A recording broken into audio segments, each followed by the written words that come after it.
मोड़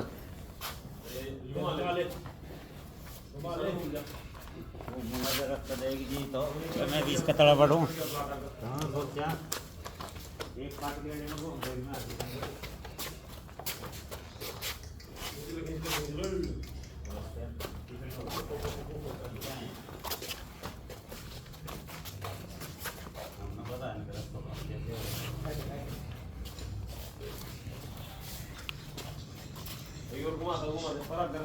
कोई कोई अड़ जा आगे अड़ जा సురేష్ ఇది కూడా ఒక పూట అయింది ఒక పూట 9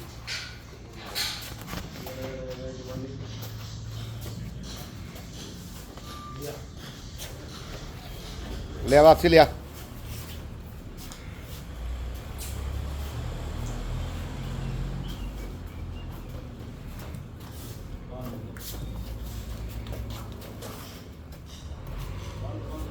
बंद